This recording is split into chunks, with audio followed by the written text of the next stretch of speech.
모든 것 은혜.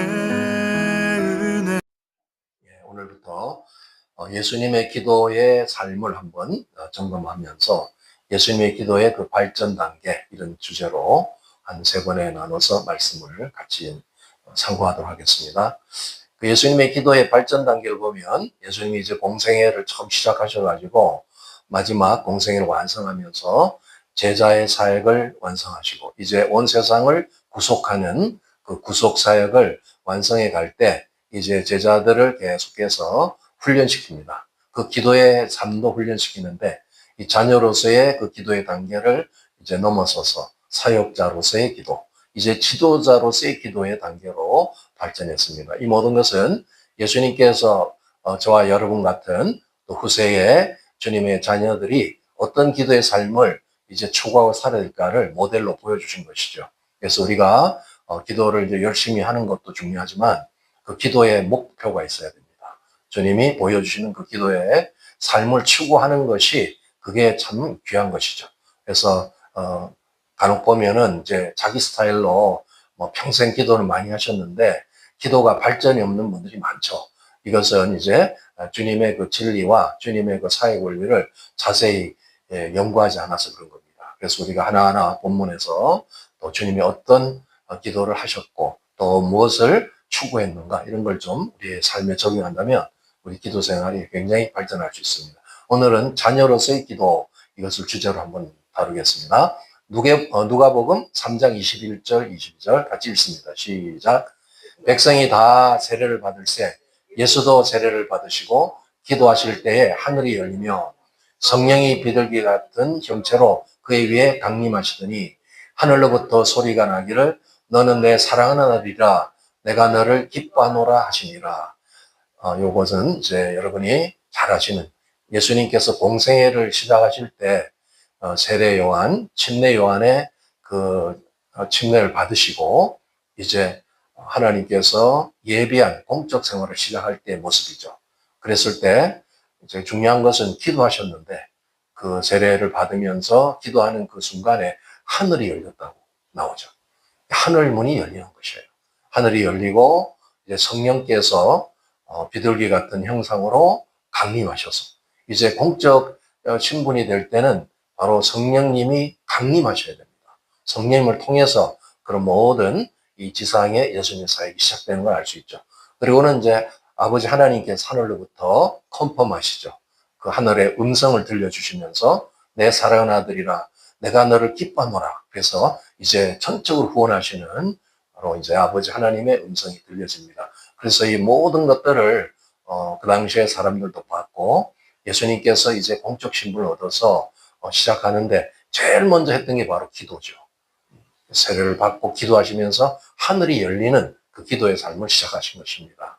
그 하늘이 열린다는 것은 우리가 이제 가끔 오해를 하는데 이렇게 우리 공중에 있는 이 첫째 하늘에 이게 열려가지고 이 구멍이 뚫려가지고 뭐 이렇게 하냐 이렇게 이해하지만 그런 뜻이 아니고 이것은 어떤 영적인 그 개념이라 할 수 있죠. 하늘 문이 열리는 것은 이제 아버지 하나님의 그 마음이 그 심령이 열리는 것. 그래서 우리가 그동안 하나님과 단절되어 있던 삶을 살다가 우리의 기도가 이제 아버지의 마음을 열게 되는 거. 그것을 이제 보통은 하늘이 열린다. 물론 이제 이 삼층천에 그 진정한 하늘도 있죠. 거기서부터 이제 하늘의 역사가 이 땅에 역사하는 것이 오늘 이 시대인데, 그러나 우리가 생각하는 이런 지구에 이렇게 문이 열리는 이런 것을 상상하시면 안 됩니다. 우리의 심령의 문이 열리고 진정으로 아버지의 그 마음이 임하는 그런 것을 말하는 것입니다. 왜 이것이 안 되는가? 보통 사람들에게는 이게 안 되는 이유가 바로 우리 안에 있는 심각한 죄의 문제 때문에 그렇죠. 예수님은 의인으로서 사실은 침례 요한의 회개 세례를 받으셨습니다. 그 회개 세례는 예수님이 죄를 지어서 회개 세례를 받은 게 아니라 온 인류의 죄를 떠안고 인류를 대신해서 사실은 회개 세례를 받는 것이에요. 그래서 그것을 주님께서 허락하시고 그가 그것을 이제 감당할 때 바로 하나님께서 그것을 인정하시고 컨펌해서 이제 하늘이 열리는 이런 역사가 있는 겁니다. 그럼 우리는 어떻게 적응해야 될까? 우리의 기도의 최초의 단계는 자녀로서 아버지 하나님하고 만나야 되는데 이 만나는 과정에서 우리의 이 아주 치명적인 이 죄악의 문제, 이 죄의 문제가 해결돼야 됩니다. 이게 죄가 깨끗지 않고서는 하늘의 문이 열리지 않습니다. 주님의 마음을 우리가 얻고 싶지만 죄를 가지고 죄의 상태에서 죄가 또 있는데 회개치 않는 상태에서는 주님을 만날 수가 없어요. 주님은 언제나 우리와 만나고 싶어 하지만 우리의 지금 치명의 문제는 나의 이런 심령 상태, 나 안의 죄가 문제가 아직 해결되지 않았다면 하늘은 닫혀 있습니다. 이것을 이제 열왕기 보면 솔로몬이 기도해서 잘 말씀해 주죠. 그 뒤에 넘겨보시면 자, 한번 읽겠습니다. 왕상, 열왕기상 8장 35절 시작. 만일 그들이 주께 범죄함으로 말미암아 하늘이 닫히고 비가 없어서 주께 벌을 받을 때에 이곳을 향하여 기도하며 주의 이름을 찬양하고 그들의 죄에서 떠나거든 주는 하늘에서 들으사 주의 종들과 주의 백성 이스라엘의 죄를 사하시고 그들이 마땅히 행할 선한 길을 가르쳐 주시오며 주의 백성에게 기업으로 주신 주의 땅에 비를 내리시옵소서. 구약의 모든 이 사건은 사실 영적인 세계와 물질 세계가 연결되어 있죠. 실제로 하늘이 닫힌다는 것은 비가 안 온다는 거예요. 하늘이 닫혀버리면 이 농경사회에서는 치명적인 것입니다. 옛날에는 이 물을 잘 관리할 수 있는 능력이 없었기 때문에 오직 하늘을 기대하고 살아야 돼요. 농사에 있어서 하늘이 닫히면 심각한 문제가 있습니다. 근데 여기서 말하는 것은 범죄하면, 이 백성들이 범죄하면 하나님께서 하늘을 닫아버리는 거예요. 그러면 그게 징벌이 되죠. 그랬을 때 바로 솔로몬이 이제 성전을 건축하고 나서 하나님 앞에 미리 이렇게 기도로 아뢰는 겁니다. 그럴지라도 우리가 예수 이름을 하나님의 이름을 찬양하면서 죄에서 떠나거든, 죄를 회개하거든, 이런 얘기죠. 그러면 우리의 기도를 받아주셔서 하늘을 다시 열어달라고, 그래서 비를 내려달라고 이런 기도를 하는 겁니다. 그러니까 솔로몬은 굉장히 이제 저 때만 해도 영적으로 충만했고 그 솔로몬의 그 성전은 아주 영광이 충만했죠. 그 건축하고 나서 너무 기쁜 가운데 이제 주님하고 언약의 기도를 맺는 그런 장면인데, 여기서 우리가 힌트를 얻을 수 있는 것은 우리가 아무리 주님을 믿고 오랜 신앙생활을 했더라도 죄의 문제가 있으면 하늘은 닫혀요. 우리가 막 기도를 하더라도 이게 하늘로 올라가야 돼. 삼층천으로 하늘 보좌 올라가야 이게 응답이 되는 건데, 죄를 갖고 기도하면은 기도가 상달이 안 됩니다. 하늘이 닫혀버려요. 그래서 구약은 그 실질적으로 눈에 보이는 상황으로 이제 비가 안 내리는 이런 걸 하늘을 닫히게 만들고, 우리는 우리의 심령의 모든 것들이 닫히면 우리의 범사가 다 이렇게 문제가 생겨요. 형통치 못합니다. 그래서 이제 자녀로서는 당연하게 아버지와 자녀의 관계를 맺기 위해서는 둘 사이의 교통이 이루어져야 되는데, 그 교통을 이루는 가장 중요한 것은 정결입니다. 그래서 내가 주님 앞에 항상 나를 돌아보고 주님이 꺾임이 없는가, 주님이 나하고 같이 지금 교제하는데 문제가 없는가, 이런 걸 늘 보시고 그것을 기도하는 겁니다. 그래서 이 침례 요한을 통해서 그 회개 세례를 베풀었을 때 모든 죄인이 와서 회개 세례를 받고 이제 예수님이 그것을 대신해서 앞으로 이 인류를 구원하는 그런 이제 귀한 공생애가 시작되는데, 그때 하늘을 여는 기도를 했다는 거죠. 그러니까 우리가 각자 있는 처소에서 어떤 특정한 장소 아니라도 주님 앞에 기도할 때 하늘문이 늘 열려 있어야 되는 거죠. 주님하고 교통하는, 이것이 가장 중요한 기도의 모델로 우리 예수님 보여주셨습니다. 그래서 이제 이런 내용이 되는데, 오늘 그 본문을 한번 정리해 보면 죄에 대한 처리, 그 회개의 세례를 받았죠. 우리가 이제 각자가 항상 나의 생각, 내가 지금 삶, 나의 은혜 이런 걸 돌아보면서 내가 허탄한 것이 없었나 이런 걸 놓고 죄를 반드시 처리하는, 그게 죄에 대한 회개겠죠. 그렇게 하면 하늘이 열려요. 그 열리는 기도를 통해서 이제 성령님이 강림합니다. 우리 안에 우리는 내주하는 성령님은 웬만하면 안 떠나시지만 성령의 기름 부음에 대한 이런 경험을 말씀하는 거예요. 성령님께서 위에서 또 채워지는, 그 보좌에서 기름 부음이 채워지는 것은 하늘문이 열려야 되는 거예요. 그래서 기름 부음이 어떤 분들은 구한다고 채워지는 게 아니고 내가 이제 이와 같은 심령 상태로 깨끗이 할 때 성령님이 임하시는 거죠. 그럴 때 이제 하나님의 음성이 들리는 거예요. 아까 아버지 하나님 하늘에서 얘는 내 사랑하는 아들이요, 내 기뻐하는 아들이다. 이렇게 이제 음성을 들렸지. 그래서 음성이 들리는 거예요. 그러면서 내가 하나님의 자녀로서의 정체성, 내가 누구라는 이것을 확신하게 되는 거죠. 우리가 이 땅에 살면서 이런 관계가 안 되면은 우리의 신앙은 굉장히 힘들어집니다. 자녀로서의 내가 날마다 주님께 컨펌받고 내가 나는 분명히 하나님의 사랑하는 아들이요, 하나님의 기뻐하는 자가 됐구나, 이거를 이제 알고 하루 시작하는 거하고, 어떤 분들은 너무 신앙에서 이상하게 가지고 구원의 확신도 없고 이러다가 내가 천국 가겠어 뭐 이러면서 늘 회에 빠지면 안 되겠죠. 그럴 때 빨리 이런 기도로 돌아가야 돼.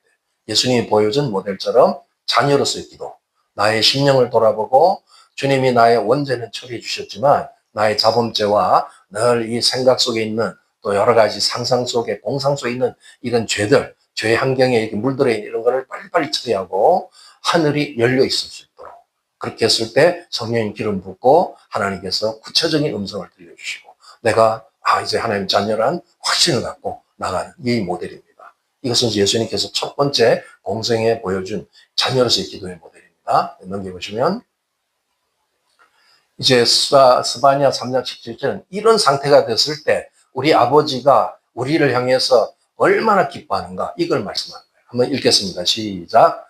너희 하나님 여호와가 너희 가운데에 계시니 그는 구원을 베푸실 전능자이시라.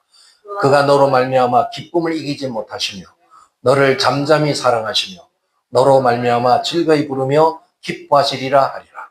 하나님과 우리의 관계가 이런 원만한 자녀 관계가 되면 이게 간증이 되는 거예요. 하나님 우리를 보고 너무 기뻐하는 거예요. 사랑스러운 나의 아들, 딸이 여기 있구나 하면서 기쁨을 이기지 못한다. 그 기쁨을 주체하지 못한다. 이런 표현이죠. 너무 기뻐한다.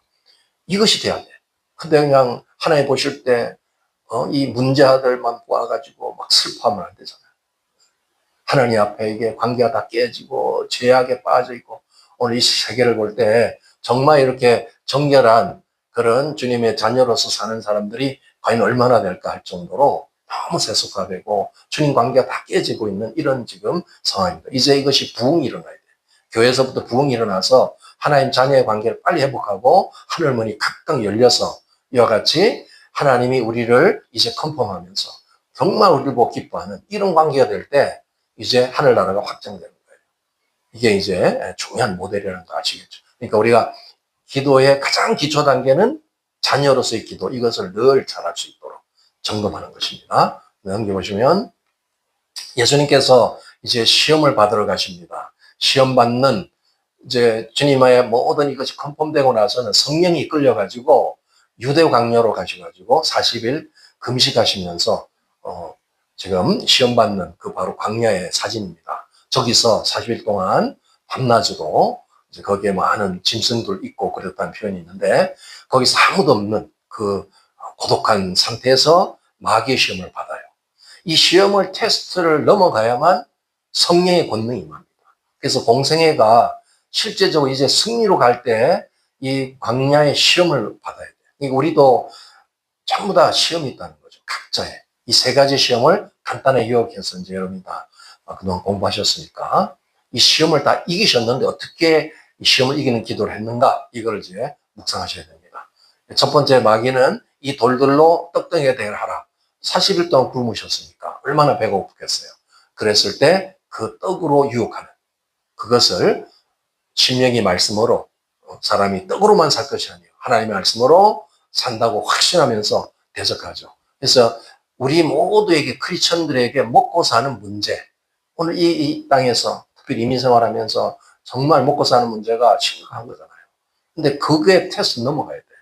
비록 어떤 때는 진짜 굶을 수 있는 환경이 되더라도 우리는 당당하게 하나님의 자녀로서 이제 나는 먹을 게 없지만 나는 말씀으로 살 수 있다. 이러면서 이제 탁 나갈 수 있는 이 기도의 능력이 필요합니다. 그래서 이것을 이제 이기셨고, 두 번째는 성전 꼭대기, 천하 만물을 보여주며 성전 꼭대기에서 뛰어내려라. 네가 뛰어내린다면 네가 진짜 하나님의 아들이니까 천사들이 와서 너를 도울 거 아니냐. 이러면서 하나님의 말씀을 왜곡시키는 거예요. 마귀는 말씀을 잘 알아요. 알긴 아는데 이것을 교묘하게 거짓말로 사용합니다. 인용을 하는데 뭔가 이렇게 하나가 빠지거나 집어넣거나 해서 왜곡시켜요. 그랬을 때 예수님은 정확한 말씀으로, 심령의 말씀으로 대적하죠. 그렇죠? 하나님을 시험하지 마라. 그러면서 이겨나시죠. 세 번째 시험은 이제 그가 갖고 있던 이 지상의 통치 권세, 그동안의 세상 임금이었으니까 내게 엎드려 경배만 한다면 이 모든 건 네한테 다 주겠다. 예수님한테. 굉장한 시험이죠. 그랬을 때 예수님은 그것을 당당하게 이제 또 말씀으로 그분은 그 사단의 그 권세를 억지로 빼앗는 것이 아니라 합법적으로 뺏어 오신 분이니까. 그래서 우리 인류의 모든 이런 종살이 세방시키기 위해 오셨기 때문에 여기서 넘어가면은 인류는 아무 소망이 없죠. 그랬을 때 당당하게 말씀으로 대적하고 이제 사단을 이기는 그 장면입니다. 그래서 이 세상의 권세, 명예, 어떤 때는 웰빙, 잘 먹고 잘 살고 건강하고 이런 것들이 하나의 유혹이 될 수 있어요. 우리가 주님 나라를 위해서 건강하게 사는 건 좋지만 그 건강 자체가 목적이 돼가지고 거기에 온 신령이 돼가지고 거기에 시간을 뺏기고 거기에 내 인생을 허비하면 안 되는 거죠. 그것이 필요한 거지만 그게 주님을 믿고 섬기는 그 일에 방해가 돼서는 안 된다. 뭐든지 과도하게 넘어가면 그게 다 우상이 되는 거예요. 그 사단이 그런 걸 이용합니다. 그래서 세상이 줄 수 있는 이런 거, 유혹거리 이런 거에 대해서 단호하게 거부하고 나는 주님의 자녀로서 만족하고 주님하고 교제하면서 하늘문이 열려 또 주님의 음성을 듣고 내가 하나님 자녀로서의 이런 확신을 갖고 사는 거, 그걸 또 귀하게 여기게 되는 거죠. 그래서 이제 한번 넘겨보시면 오늘 이 자녀로서의 기도의 핵심이 뭔가 우리의 심령이 자녀답게 깨끗한 아버지 앞에 나갈 수 있는 그 정결함, 그 죄에서 정결하게 되는 것을 통해서 하늘문을 여는 것이고 그런 다음에 마귀의 시험을 이기고 내 깨끗한 심령에서 유혹에서 이기고 이제 성령님의 권능을 받게 하는 그 기도.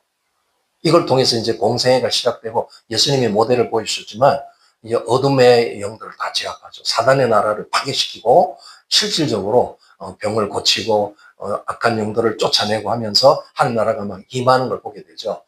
이 테스트에서 이겼기 때문에 그렇습니다. 우리가 이 모델을 가지고 자녀로서의 기도의 삶을 잘 살려면 이 모델로 따라가면 돼요.